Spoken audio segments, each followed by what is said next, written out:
Live, YouTube Live ng DZXL at sa Signal Channel 309. PCSO, hindi umuurong sa pagtulong. PCSO.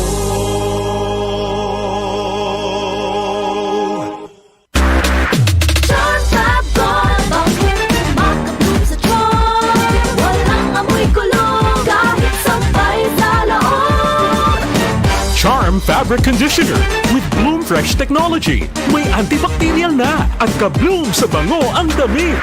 Charm Fab Gold, makabloom sa charm.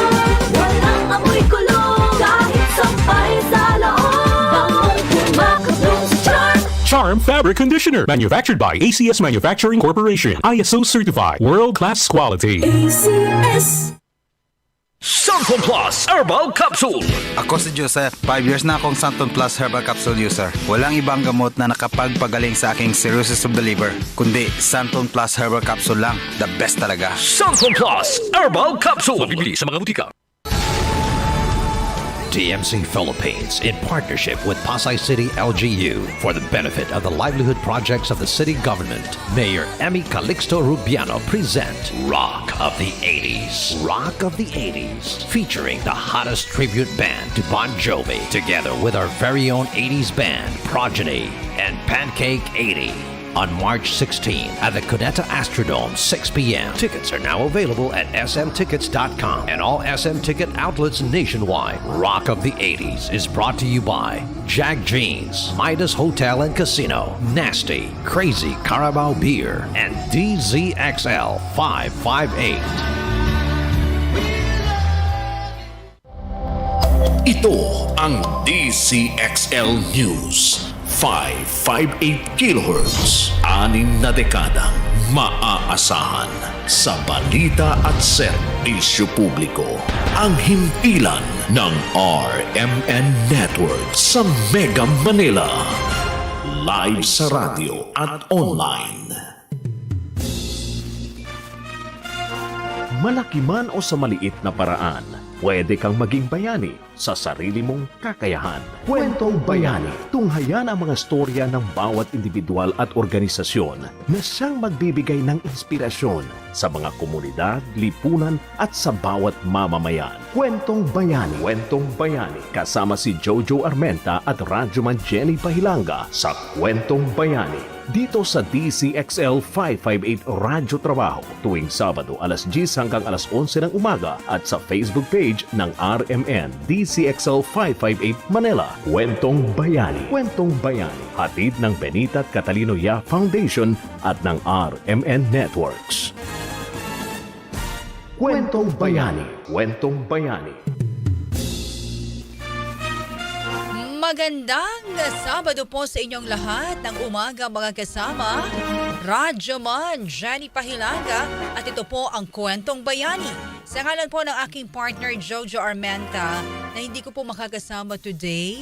Meron po siyang importanteng inaasikaso. Partner, good morning sa iyo. Ayan, si partner Jojo. So solo muna ako today. Pero may mga kasama tayo. Hindi rin naman ako solo kasi meron tayong mga panauhin po sa umagang ito sa Kwentong Bayani. By the way, inaanyayahan ko po muna kayo tumutukol sa ating mga social media accounts. Live po ang Kwentong Bayani ngayon sa X, meron tayo sa YouTube, sa TikTok, sa Facebook. Ayan, live na po tayo. I-type lamang ang DZXL News. At syempre ho, sa inyong mga talapihitan, DZXL 558. Ngayon, kung gusto nyo maging bahagi at may tanong kayo sa ating mga panauhin sa Kwentong Bayani, mangyari pong mag-comment kayo sa ating comment section sa aming programang Kwentong Bayani. Live na po ngayon sa Facebook.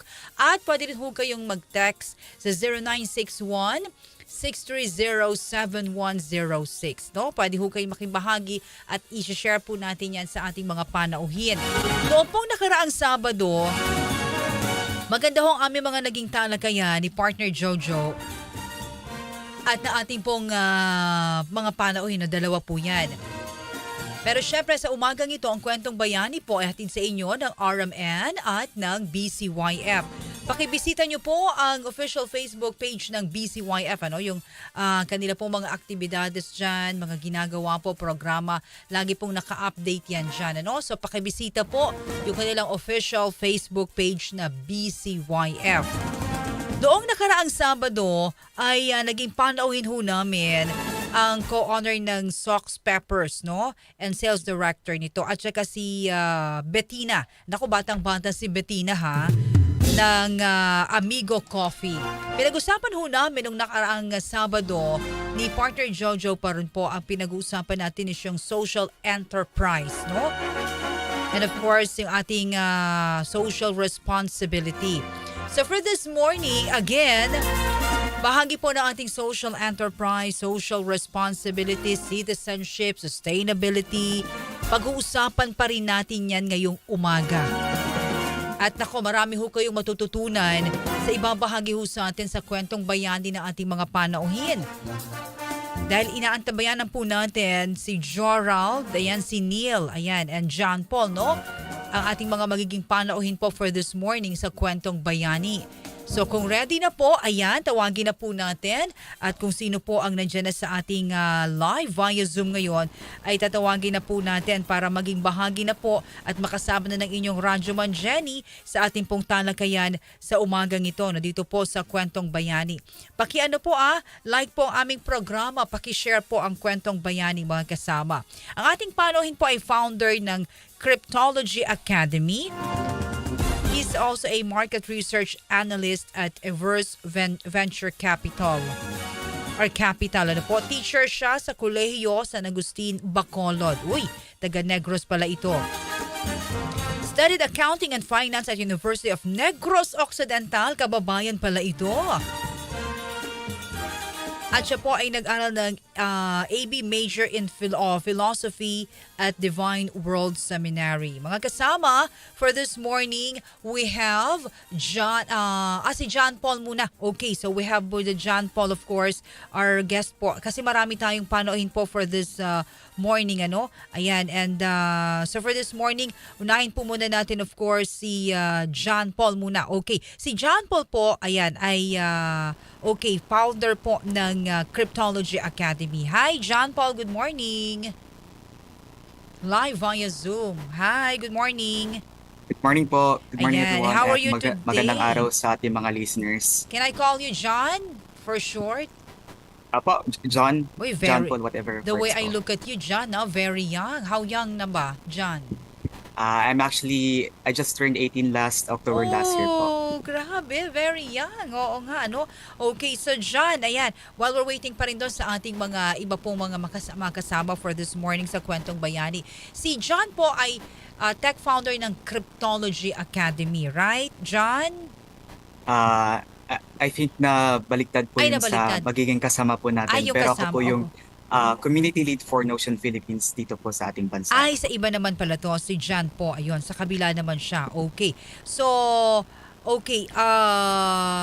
John, tell us more about dito sa iyong grupo na ito, itong personal advocacy mo para sa iyong ibabahagi sa umagang ito. I think yung personal advocacy ko po is centric on the idea na we could enable Filipinos to craft impactful innovation. So, yung platform po natin through Notion dito po sa ating bansa, basically, if you're gonna ask kung ano po yung Notion, it is an application. Trending po siya right now sa ating bansa and all over the globe. At yung aim po natin doon through the application is to enable everyone, everywhere, to craft the software they use every day. So yung pain point po kasi natin dati is parang medyo meron tayong scattered in terms of like information access. So we want na kahit sa in just a short time, magagawa natin tulungan yung mga tao na mahanap instantly yung mga files nila, at the same time to help them create websites, for example, or even in school na makagawa yung mga students natin ng task trackers. And also, we've seen mga different companies and startups that we partner for a community who are using the product, the Notion application, to help them realize their objectives and their vision as a company or as a team by itself. Okay. So by itself po, when Yeah. we talk about Notion, it is like, if you're familiar with Steve Jobs, he Mhm. coined na computers are meant to be like the bicycle of the mind. Okay. Na it's meant Let to me help just us support. let me just clear lang, John, let me cut you lang for a while. Mhm, John, mhm. you are into Notions, right? Tama? Yeah, that's right Notions. po. That's right. Okay. I think No, there's a bit of mix dito yeah, po yeah. sa ating ano Notions, po. yeah, sorry for that. Notions is all about, again, John? Yeah. Notion is an all-in-one workspace po. It's an online application that Online allows you to application. build different parang software or tools that you would want to use in your everyday life po. It's being Okay. used right now by students all over the Philippines as well as different startups and teams. So sa company po, we offer for individuals at the same time for companies or teams po. And it's also helpful kasi we've seen it being used by really great companies all over the globe to help them realize yung mga objectives nila, and at the same time to help them really be focused on what you're building po. Okay, Notions. All right. You were, sabi mo nga, 18 pa lang, right? John? Tama po, Oo. opo. I mean, Why did you go into this kind of advocacy at a very young age? Anong nag-udyok sa'yo, John?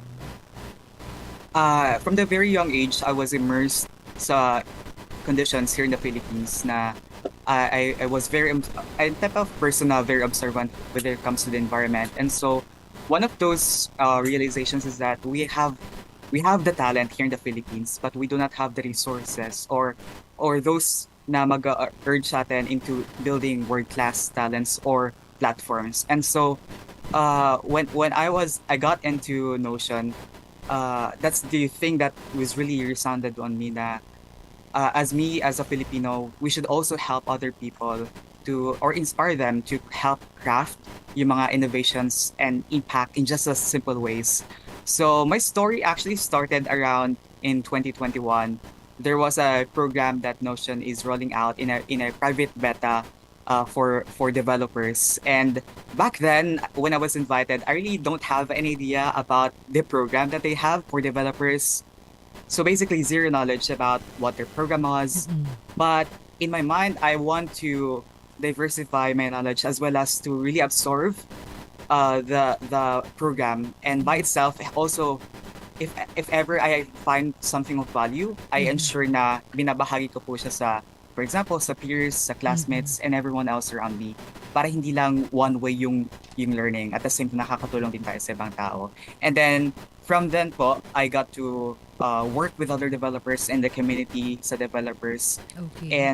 And basically that took off, and I became like an ambassador for the product.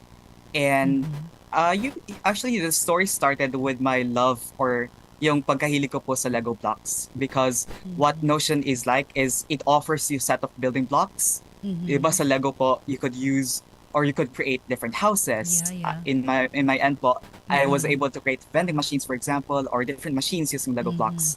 And Lego blocks by itself, if you applied with a coherent plan, you could create something meaningful out of it. And that is the same is true po with Notion, that we offer you a set of building blocks. So regardless of, for example, you want to create a website, you want to create a task tracker, or you want to track your goals, or even your sleep, or even your food that you're taking in, magagawa mo po siya. Because for us, you don't have to be a developer to build something, to create something. Parang we just want you to focus on whatever thing you have in mind and realize it po. Yeah. And then when I got into the ambassadors program, actually I was the youngest when I joined the ambassadors program, because there was a requirement of you have to be at least 18 years old, and I got in when I was 15. And then from then on, I got to work with a team about building products. So basically, I wore different hats, from talking with the developers community, from scaling it from around 300. Now we're growing to 1,000 of developers. And then I got also involved in the community here in the Philippines. So I am the pioneering member for Notion Philippines here in the country. And we're very glad na for this initiative, because we're able to touch and connect different Notion users in the Philippines and give them the platform to learn about the product, to learn about why we're doing this, about our ambitious goal, our ambitious vision. Because at Notion po, our ambitious vision is to make software tool making ubiquitous na hindi lang tayo dapat nagfo-focus sa paggawa. You don't have to learn to build websites. You don't have to learn about building, yung mga tedious processes because we want just you to focus on the thing that you want to do by offering you a set of building blocks. Yeah, this is a Notion Philippines, right, John? That's right po, Yeah, opo. Notion Philippines. Okay. Si John Paul po is from Notion Philippines. Okay. So the way I'm looking right now at your official Facebook account, no, John Paul. Binigay sa akin ni partner Jojo. May importante lang inaasikaso si partner Jojo. So ako ang kasama mo lang today, Ranjuma Jenny. Ang dami niyo nang ginagawang mga seminars and you have the speakers and insights, no, about Notions Philippines. Could you tell us more about this, John? Is yung community po kasi for Notion is like is a way na nag-spread siya. It's always a people that are using the product, and at Notion hindi magayari or hindi magiging successful yung company without the people, without the users, without those who are spreading the words about the platform. And here in the community, we want na ma-enable yung mga Filipinos na malaman nila kung ano ba talaga yung powerful ways or ways we could maximize a platform. Because it's being used, as mentioned earlier po, in different universities in making their own impact in their different organizations. So imagine you have a space where you could work and really work sa mga different initiatives mo all simultaneously. Just imagine na yung impact na magagawa natin for the community po. And sa community, we not only do mga conferences and events, at the same time, we also do hackathons. And What is the key thing here is that we want to foster yung relationship with the people and with the community. So, hindi lang talaga yung vision natin for the community ang nagsispread, but at the same time, mas nadideepen pa po yung idea of creating innovation in the community. Yeah, so we're talking about talaga innovations here, no, John? And at your very young age, sabi nga talagang nagagampanan natin ito. Now, John, sa Notion Philippines as the community leader, no, pakibahagi mo nga sa amin ano ang iyong organization and paano mo tinitingnan ito na nakakatulong kayo, no, yung role ninyo, ikaw, ang Notion Philippines sa community. Paano mo ito tinitingnan, John? I see the community po as a garden. Okay. In a garden, we plow and we do weeds kapag may mga problems. At the same time, we ensure na nakaka-receive ng right treatment yung plant natin or any sort of plants. And for us, yung plants refers to the people, and the garden itself is where our community is. And for us po, having this space and time na maging united as a community, we take it as an involvement po talaga na not only the vision but also the involvement. And in terms of the impact po that we're doing in terms of technology, since Notion po, we want it to be world class. We want na to give you a set of like yung technology natin. So kung ano man yung latest trends in terms of technological innovation, it would likely come with the product, in the platform. And yung ano po talaga natin dito, yung technological impact for the community is that not only we want na ma-incorporate ito sa ating product, pero we also want to instill yung mindset na or yung lessons about technology. Kasi here in the Philippines, there's a research from LinkedIn that shows na, for example, yung artificial intelligence technology natin is actually widespread here in the Philippines. But the problem is, walang platform, walang enough awareness about how to use the tool, why this tool exists. And at Notion po, we also talk about those topics para mas ma-deepen po yung understanding about the community and also help them take leverage of these technologies. Because for us, these booming technologies will replace commonality. So it therefore encourages us to think differently, to think in ways that would maximize innovation and craft something po. Wow. Pero we would like to know you more we'd like to know more about you, John. Pakibahagi mo nga sa amin, John, a little background of you as a community leader. Yes. As a community leader po, actually wear different hats kasi I got to also work in the product, helping build the product. For example, before launching, I would like check if it's fit with goals and objectives for the community. And yung role ko po as a community leader is I spearhead all the efforts and initiatives here in the Philippines from end to end, from building and planting seed in different areas here in the Philippines to also ensure and check engage yung interest ng mga people and help them be connected in a single platform po. And as a community leader as well, we also moderate and oversee the different communities here through online and on different social medias. So we have a Facebook group for Notion Philippines on Facebook po. Yeah. We're growing around greater than 5,000 this year, and still, there's so many more to build po.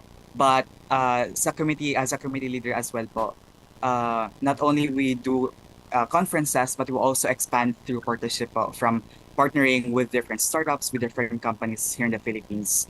At Notion, centric po talaga yung idea na we want na ma-enable yung different people, regardless of their background, to build and model the software they use every day. So imagine na magagawa mo yung objectives or yung vision mo for yourself or for a team using the platform, and scale and expand po all throughout the time. Yeah. John, paano mo pinapalawak sa Notion Philippines yung kaalaman mo at your age? Paano mo pa, sabi nga, mas lalong marami ka pang matututunan dito para maibahagi mo sa community? I'm very delighted po in the earlier phase of my career na I got to be involved with a team. I was surrounded by really world-class team and talented teams, and they were great mentors for me. And they were advising me on how do you do this thing, how do you do this stuff, and the reason why. And basically, it's not just about learning in the process, but I like to think about learning through practice. And in that sense, lahat po ng natutuhan natin, we ensure na we pay it back to the community, because, as said, parang yung knowledge is nothing if you do not share it with other people. And in terms of like yung natutuhan po natin from the product itself, I would say na somehow medyo on a proficiency level medyo mataas po tayo. Kaya in terms of the learning talaga, parang iniikot lang po natin yung nalalaman natin and sharing it back to the community po. You are now studying what course, John? I am actually a senior high school student po. So by next year, I will be in college po. Wow, senior high, pero talagang yung innovation, yung pagtanaw mo dito sa kaalaman mo at sa community, dito sa yung Notion Philippines, grabe ha. Diyan talagang nararamdaman ko na gustong-gusto mo yung ginagawa mo, no? So pagbabalik natin diyan, pag-uusapan pa rin natin yung mga inspirasyon at paano pa rin natin makakatulong yung ating social responsibility, ano? Importante yon, sustainability sa ating mga kakwentong bayani sa umagang ito. So, diyan ka lang muna, John. Pagbabalik natin, marami pa tayong pag-uusapan na more of Notion Philippines pa rin. And about you, John, sa programa natin. Huwag po kayong alis mga kasama. Magbabalik tayo makalipas po ang ilang paalaala dito lamang sa programang Kwentong Bayani. That time check was brought to you by ACS Manufacturing Corporation, ISO certified world-class quality. ACS. Santon Vitamin C, ang alkaline na vitamin C. Ako po si Mariel, isang negosyante. Late na ako kung matulog dahil nakatutok po sa online selling. Laking tulong talaga ang Santon Vitamin C dahil hindi ko ramdam ang pagpuyat ko sa gabi. Santon Vitamin C, ang alkaline na vitamin C. Mabibili sa pinakamalapit na butika sa inyong lugar. Sa radyo, tagumpay ang negosyo mo. Mas maraming makakaalam. Mas maraming makakapansin. Let your brand and business be known, be heard, and be remembered. Tawag na sa DZXL News sa 028-533-6199 para sa detalye kung paano mag-advertise sa radyo. Boom, papaya, white rose papaya, yeah, yeah, yeah. Boom, puti ka in 7 days, oh yeah, yeah, yeah, yeah, yeah, yeah. White rose papaya. New White Rose Papaya. May double whitening ng papaya extracts and vitamin B3. Clinically proven magpaputi in as early as 7 days with regular use. Boom, puti ka, white rose papaya, yeah, yeah, yeah, yeah, yeah. Papaya puti, papaya fast. White Rose Papaya with vitamin B3. Manufactured by ACS Manufacturing Corporation. ISO certified world-class quality. ACS. Spend an evening with James Taylor and his all-star band. The American icon is back on tour April 8 at the MOA Arena. multiple Grammy Award-winning James Taylor and a night full of his biggest hits. With special guests Ai Segura and Noel Cabangon. Tickets at smtickets.com. James Taylor from Ovation Productions, Blast TV, and DZXL 558. Hindi umuurong sa pagtulong, kawang-gawa sa lahat sinusulong. DZXO, DZXO. Hindi umuurong sa pagtulong ang DZXO, DZXO.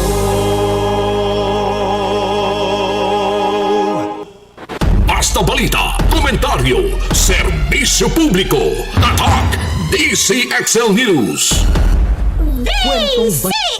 DZXL News, ang himpilan ng RMN. Kwentong Bayani. Kwentong Bayani. Kasama si Jojo Armenta at Radyoman Jenny Pahilanga sa Kwentong Bayani. Oras po natin, 10:28, tuloy-tuloy ho tayo. Mga kasama, inaanyahan ko po kayo. Pakitay po ang DZXL News. Live po tayo ngayon sa ating Facebook. Meron tayo sa X, sa Twitter, sa YouTube at saka sa TikTok. Paki-like and share po yung programa nating Kwentong Bayani.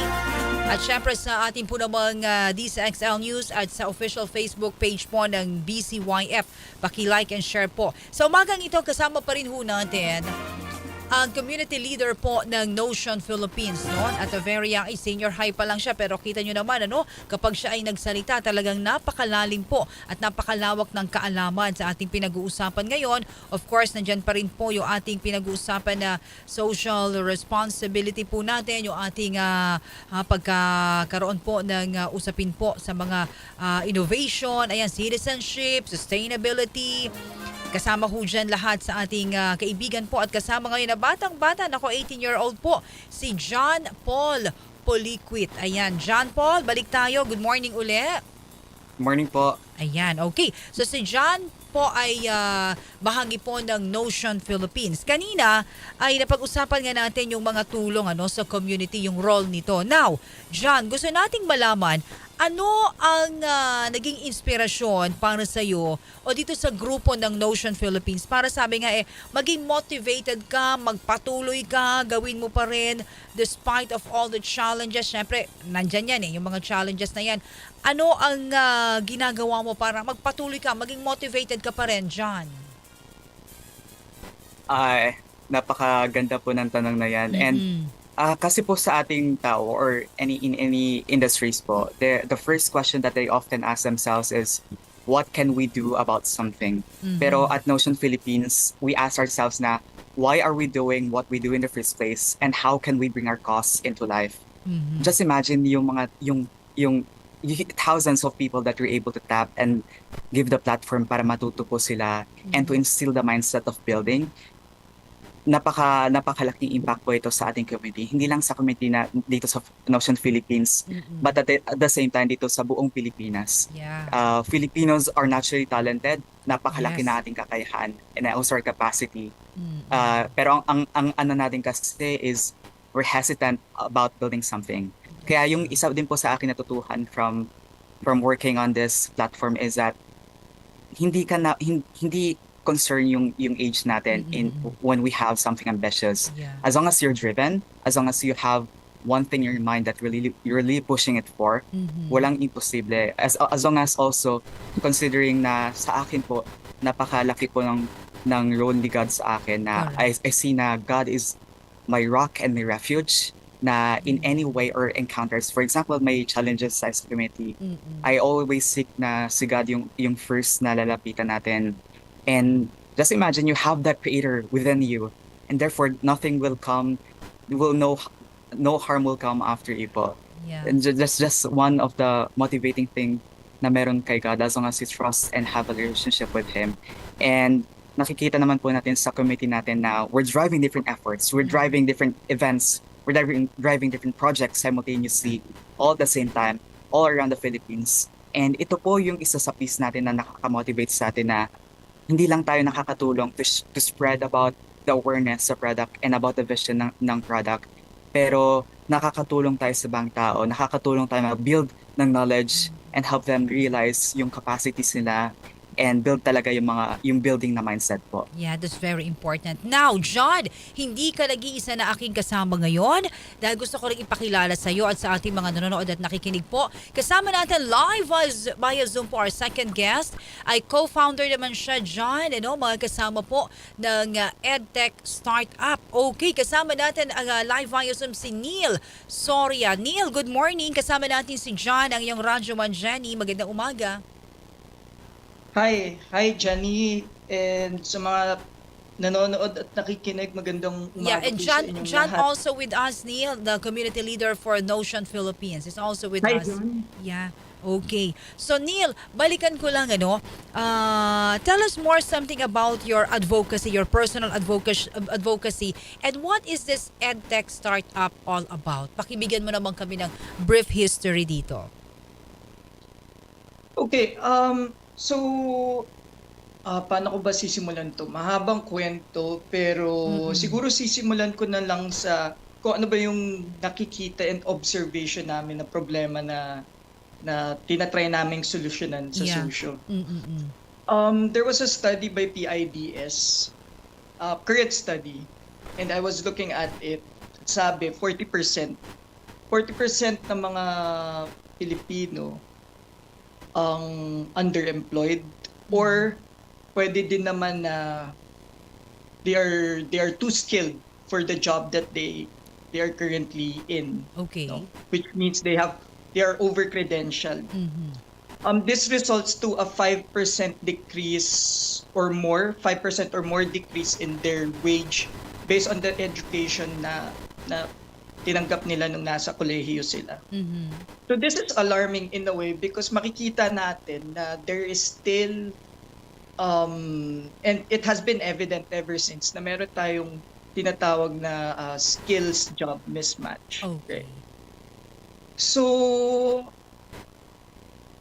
hindi lang siya nangyari this year, but even in the previous years na evident ang job skills mismatch, evident ang underemployment, and evident ang unemployment, although bumaba siya this year.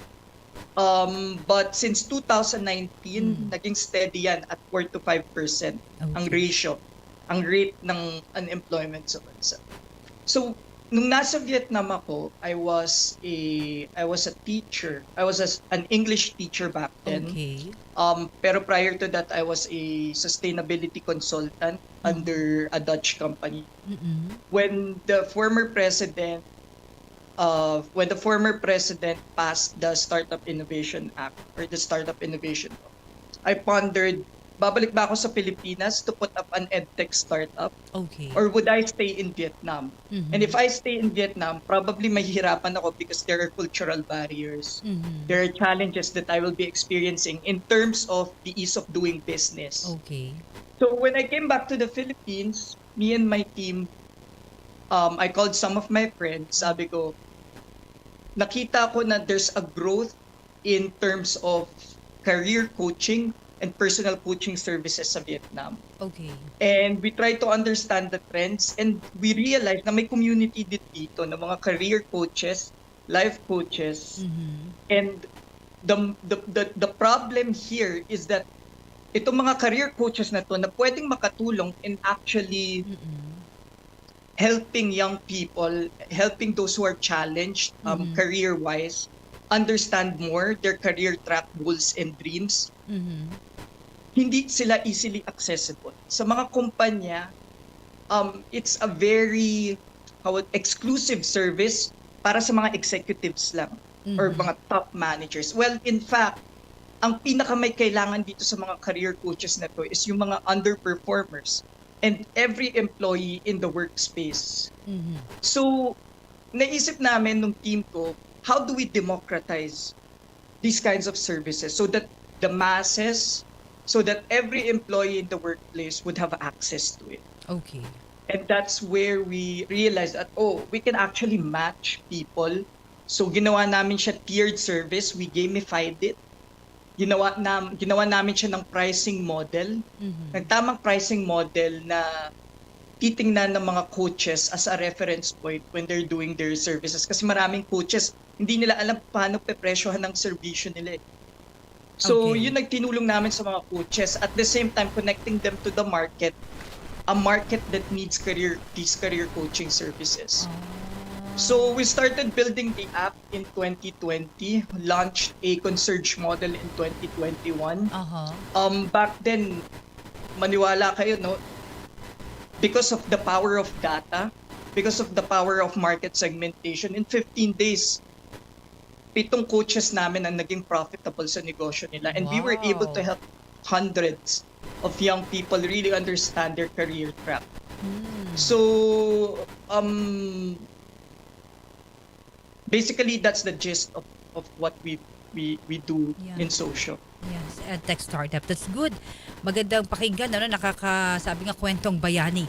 Pinag-usapan din namin kanina ni John, ano, bago ka pumasok, Neil, na gusto ko rin itanong sa'yo, I know naman na lahat tayo may mga challenges, right? But despite and in spite of those challenges, what makes you inspired, Neil? Though natanong ko na to kay John, ano, tanong ko rin sa'yo, Neil, what makes you inspired or motivated to keep on going pa rin dito sa advocacy mo sa EdTech startup? Well, ang of course, in terms of motivations and despite of the challenges, we have to be selfish also. Kailangan sa totoo tayo, right? Of course, I want a better life for myself. Yeah. That's the utmost priority in why we do business. No? Second is we want to help the customers. Okay. We want to add value in every product that we are building. And when we talk about products are both it can be both tangible and intangible products as long as it adds value to the customer. Right now, consumers are very, very wise when it comes to their spending. Yes, that's true. Gusto ng consumer na it's not just about value in terms of helping them achieve what they want for that product, but also in terms of ano ba yung magiging effect and impact ng product kung gagamitin ko yan. So, we wanted to create products and it's a motivation for us. We want to build products that would ultimately not just impact yung end consumer, but everyone around them.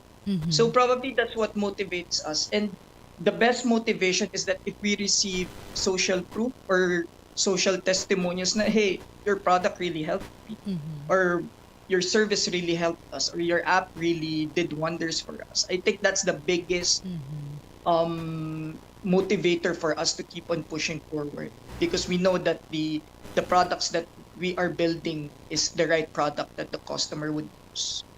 Yeah. We're talking about, thank you, Neil.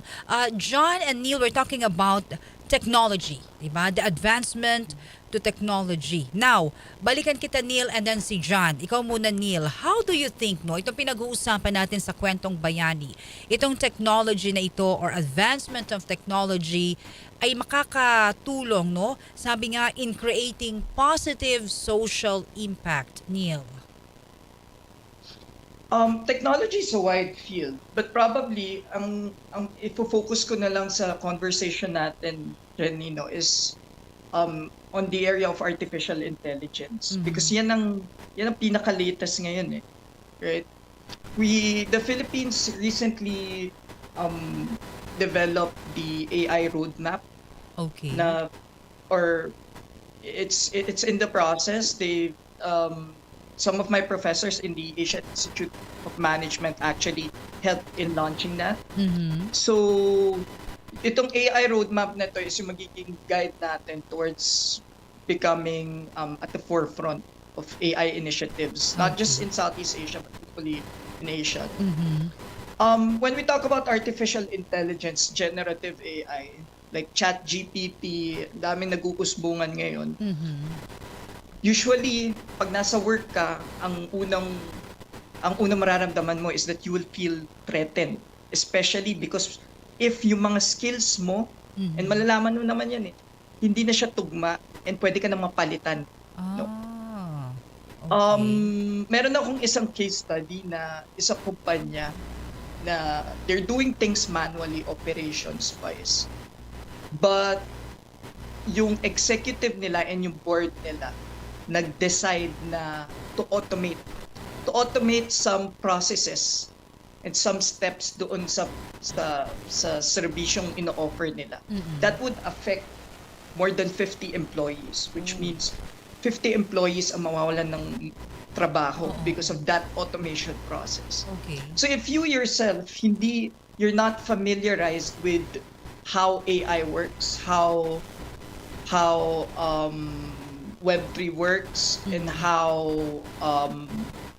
cutting edge technologies that are built right now works, then most probably you will be at risk. You won't feel that job security right now. Right now may mga automation or may mga AI na napapalitan na ang mga radiologists, even mga doktor kaya na mapalitan because they have also diagnostic mechanisms or diagnostic capabilities, and nakakatakot, right?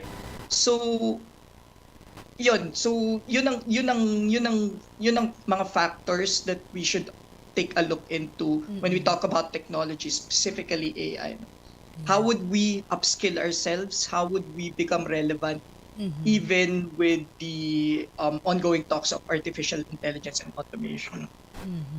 Okay, thank you, Neil. What about you, John? Same question, yung advancement of technology. Ayan, go ahead. At our school po, I am being advised by a scholar under the National Commission for Culture and the Arts.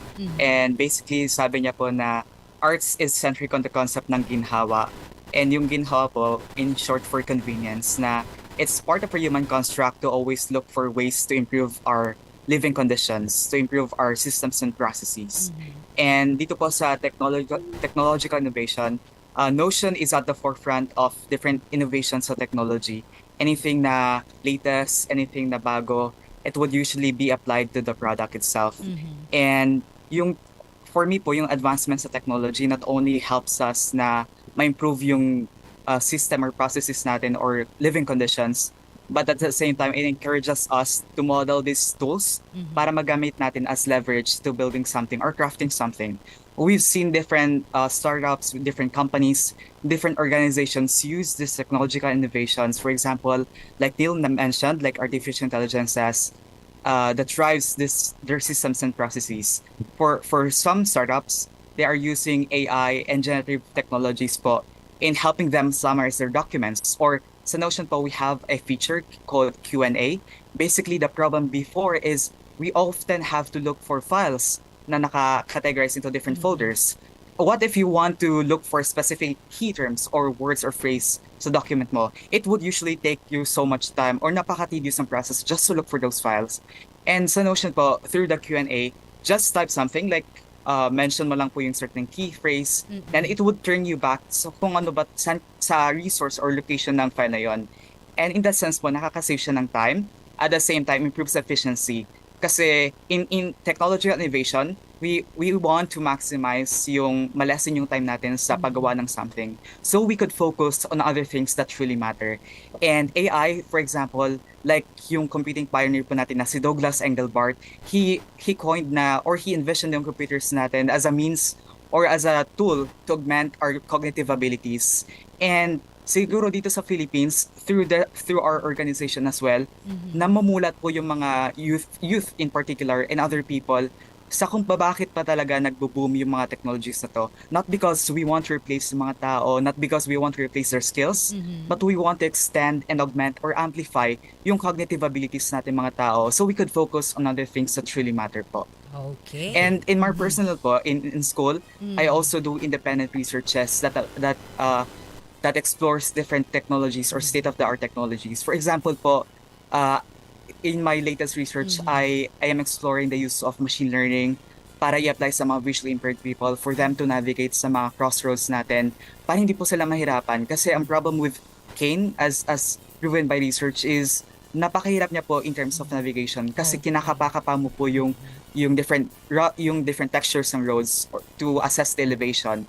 And if we could apply ito mga state-of-the-art technologies natin like artificial intelligences, machine learning in general, then what more could this technology help us na para ma-solve yung mga social issues natin dito, na, lalo na po dito sa Philippines. One particular example, a project under the UST, ginagawa po nila yung parang artificial intelligence translator. So, we consider itong Philippines as a diverse na nation. We're separated by seas.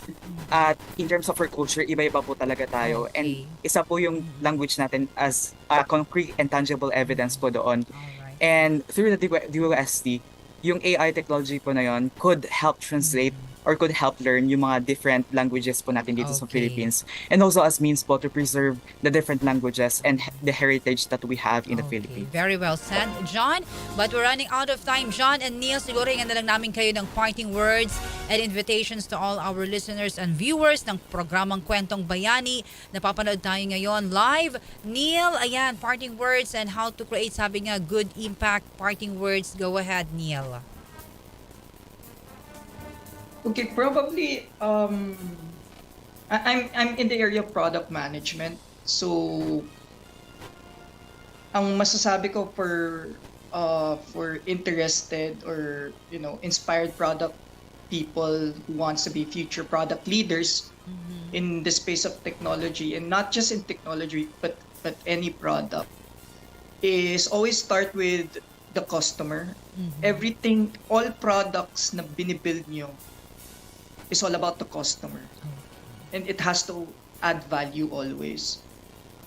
We can discuss more. I'm always available for mentorship or any kind of support to any aspiring product leader, innovators also. But yes, so yun ang tanging mabibigay ko. So always start with the customer. Yeah. Thank you so much, Neil. And napakaganda ng ating usapan. Yes, John, go ahead for our parting words. John? For crafting yung impact sa community po natin, earlier on I realized na one is too small a number to achieve greatness. If you have something ambitious and you want it to be realized, kailangan mo ng tao na tutulong sa'yo para mas malaki yung outreach natin.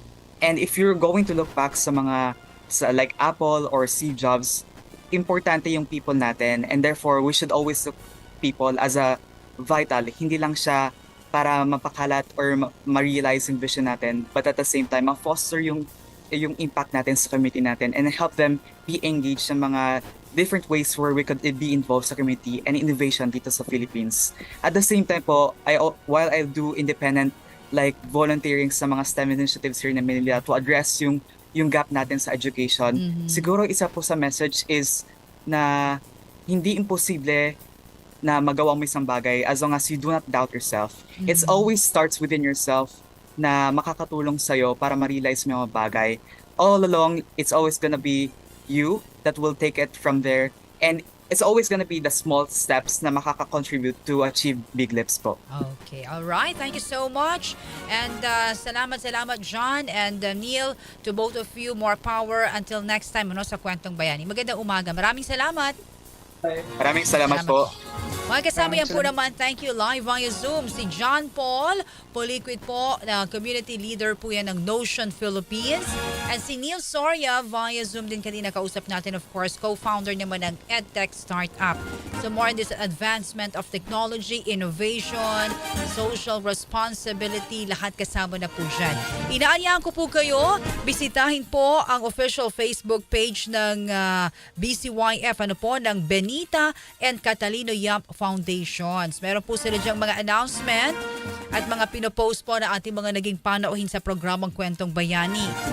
Like, of course, si Sir Derek Zamora ay yung founder ng Nambayong Art. Tandaan nyo ba yun? Yan, meron dyang maganda siyang mensahe sa official Facebook page po ng BCYF and more of mga programs po nila, no? Abangan nyo po yan dyan. At syempre, paki-like and share po ang ating programang Kwentong Bayani, ano? At next Saturday, of course, makasama na natin ang aking partner, si partner Jojo. At may importante lang ho inasikaso this morning, ha? Maraming salamat sa ating mga panauhin. Samantala, balita muna tayo mula sa ating mga radyoman. Senado may hirapang kunin ang 18 boto para sa Chacha ayon kay Senator Villar. Detalye po ng balitang yan mula kay XL Radyoman 6, Conde Batak. Radyoman Conde, magandang umaga. Naniniwala si Senator Cynthia Villar na mahihirapan si Senate President Juan Miguel Zubiri na makuha ang 3/4 na boto sa mga senador para maipasa ang Resolution of Both Houses No. 6 o ang pag-amyenda sa economic provisions ng 1987 Constitution.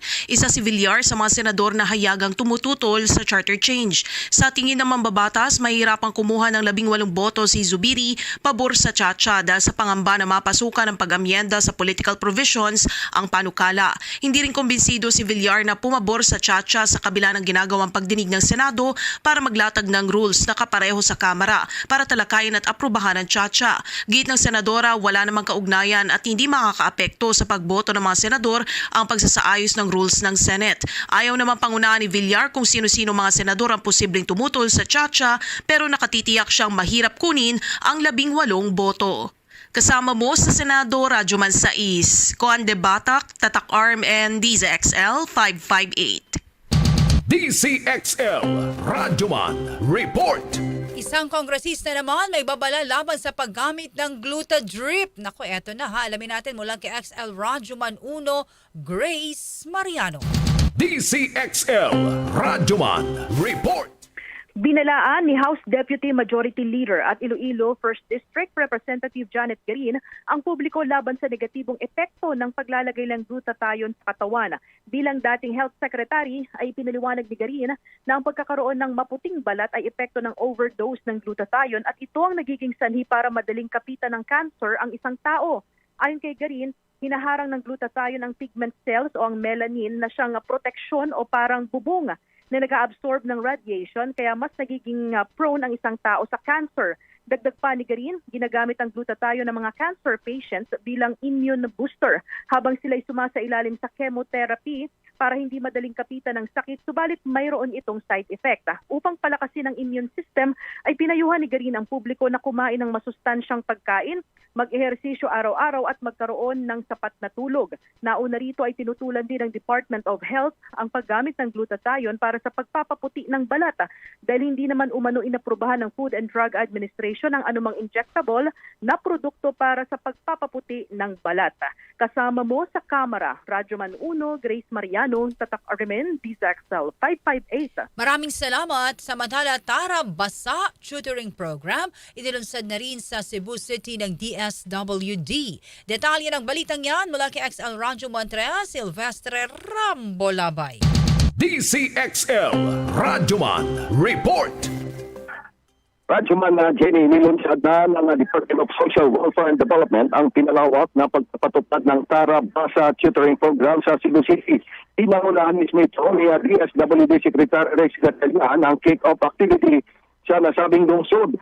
Ayon kay Secretary Gatchalian, ang pagpapahawak ng programa ay resulta ng tagumpay na pilot test na ginawa naman sa National Capital Region mula Agosto hanggang Nobyembre noong nakarang taon 2023. Ang Tara Basa Tutoring Program ay isang paraan ng kagawaran na isama ang edukasyon sa kapakanang panlipunan na mag-aangat naman sa kondisyon ng mga benepisyaryo ng ahensya.